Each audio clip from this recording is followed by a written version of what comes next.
Coronavirus, la Wallonie, future terre de production de masques médicaux? Retrouvez le marché matinal sur la première. Dans la lutte contre l'épidémie de coronavirus, la pénurie de masques inquiète. Le contexte est pour le moins tendu. La Belgique a attendu des masques, qui ne sont jamais venus, d'où l'ouverture d'une enquête pour fraude.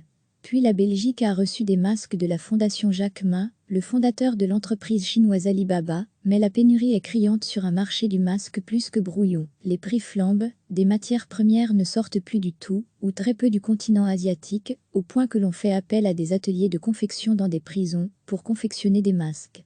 Du bricolage, notamment en termes de capacité de production, d'où l'idée de développer une véritable solution de production industrielle. La région wallonne veut recréer une capacité de production de masques médicaux de protection sur son territoire. Et pistes sérieuses auraient déjà été identifiées.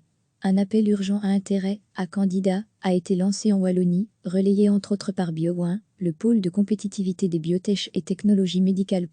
Un genre d'appel à projet accéléré pour les académiques et industriels actifs dans la santé. En somme, il s'agirait de produire des masques médicaux, mais aussi du gel hydroalcoolique, ou une autre solution désinfectante. L'idée est donc de créer une sorte d'accélérateur d'innovation, que plusieurs acteurs se mettent ensemble et proposent de développer leurs idées contre financement, bien sûr. Des discussions ont manifestement lieu depuis plusieurs jours dans une confidentialité certaine. Côté wallon, on espère pouvoir trancher et désigner les projets candidats d'ici à la fin de la semaine.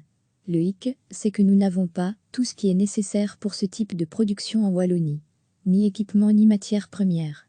Le Centre scientifique et technique pour l'industrie textile l'affirmait encore, il y a à peine 10 jours. Mais, côté wallon, on dit vouloir être malin et innovant, comprenez contourner le manque actuel de matières premières, et développer par exemple un substitut textile pour les masques. Le critère de la pertinence économique sera primordial, dans la sélection des projets par la Wallonie, pour pouvoir pérenniser ses productions dans l'après-crise sanitaire. Mais pour Étienne de Calata, chef économiste chez Orcadia, relocaliser une telle production ne va pas forcément de soi. Imaginez un monde dans lequel nous serions repliés sur nous, où nous aurions développé chacun et chacune des secteurs et activités dont nous avons un besoin essentiel. Nous avons besoin de masques, on le voit avec la crise actuelle. Mais nous avons besoin de tant de choses. Si nous devions avoir une unité de production de chaque chose indispensable en Wallonie, les Flamands auraient les mêmes besoins, les Bruxellois aussi, chacun va aller construire sa petite usine pour chaque chose indispensable, et nous serons tous perdants à ce jeu-là. Et l'économiste de faire ce constat cependant, ce que nous rappelle la crise du coronavirus, c'est qu'il faut absolument éviter l'hyperconcentration des lieux de production. Le problème n'est donc pas que les masques sont produits en Asie. Le problème est qu'ils ne sont produits qu'en Asie. Et quand il y a un souci de production à un endroit du globe, c'est toute la planète qui est affectée. C'est le défaut du système. Il faudrait une forme de responsabilisation, veiller à ce qu'il n'y ait jamais une hyperconcentration en un lieu de production du monde de quoi, que ce soit d'un temps soit peu important développe Étienne de Calata. Mais le risque d'une production chez soi, pour soi, c'est justement le chacun chez soi, et qu'en cas de pépin, dans une usine belge par exemple, inondation, séisme, la Belgique ne puisse pas compter sur ses voisins, comme la France ou les Pays-Bas, qui eux-mêmes produiraient chez eux, pour eux. Il faudrait donc coordonner des initiatives industrielles à une échelle intermédiaire. Des projets de recherche, en tant que tels pour des traitements ou des vaccins, sont donc plutôt à trouver à l'échelle européenne, organisés entre entreprises, instituts, labos de recherche au niveau européen entre pays. Et c'est évidemment là que la force de frappe, et donc la potentialité de réussite, est la plus grande. Beaucoup de questions se posent sur le coronavirus. Quel est son taux de mortalité? Quels sont les symptômes? Que puis-je faire pour me protéger? Degré, nous tentons d'y répondre dans cet article. Le vrai du faux du coronavirus. Vous pouvez retrouver les dernières informations sur l'épidémie dans notre dossier spécial.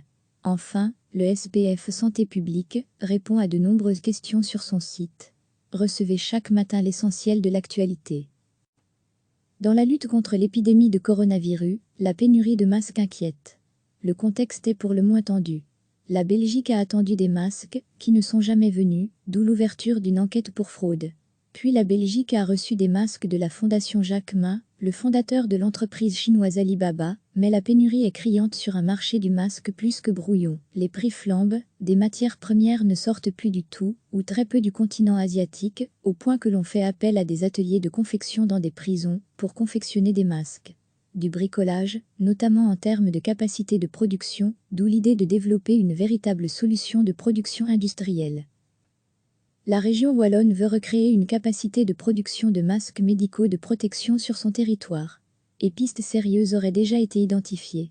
Un appel urgent à intérêt, à candidats, a été lancé en Wallonie, relayé entre autres par BioOne, le pôle de compétitivité des biotech et technologies médicales.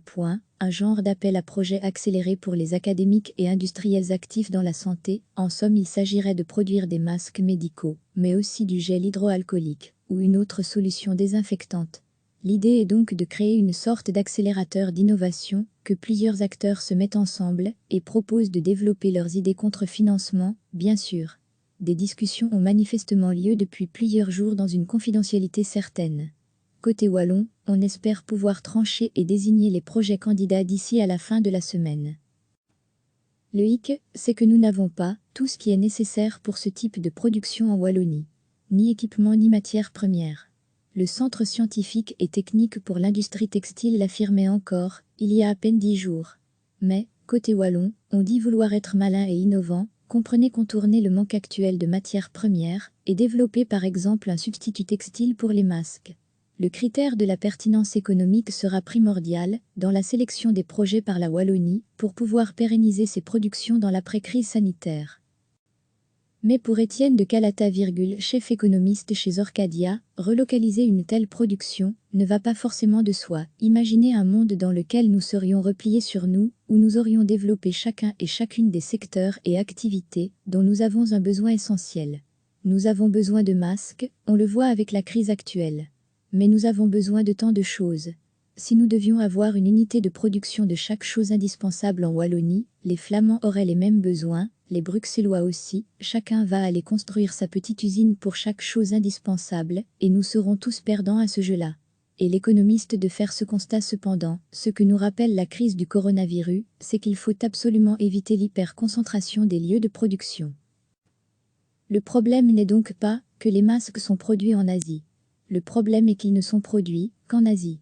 Et quand il y a un souci de production à un endroit du globe, c'est toute la planète qui est affectée. C'est le défaut du système. Il faudrait une forme de responsabilisation, veiller à ce qu'il n'y ait jamais une hyperconcentration en un lieu de production du monde de quoi, que ce soit d'un temps soit peu important, développe Étienne de Calata. Mais le risque d'une production chez soi, pour soi, c'est justement le chacun chez soi, et qu'en cas de pépin, dans une usine belge par exemple, inondation, séisme, la Belgique ne puisse pas compter sur ses voisins, comme la France ou les Pays-Bas, qui eux-mêmes produiraient chez eux, pour eux. Il faudrait donc coordonner des initiatives industrielles à une échelle intermédiaire. Des projets de recherche, en tant que tels pour des traitements ou des vaccins, sont donc plutôt à trouver à l'échelle européenne, organisés entre entreprises, instituts, labos de recherche au niveau européen entre pays. Et c'est évidemment là que la force de frappe, et donc la potentialité de réussite, est la plus grande. Retrouvez le marché matinal sur la première. Beaucoup de questions se posent sur le coronavirus. Quel est son taux de mortalité? Quels sont les symptômes? Que puis-je faire pour me protéger? Degré, nous tentons d'y répondre dans cet article. Le vrai du faux du coronavirus, vous pouvez retrouver les dernières informations sur l'épidémie dans notre dossier spécial. Enfin, le SPF Santé publique répond à de nombreuses questions sur son site. Cliquez sur s'abonner pour recevoir les dernières nouvelles.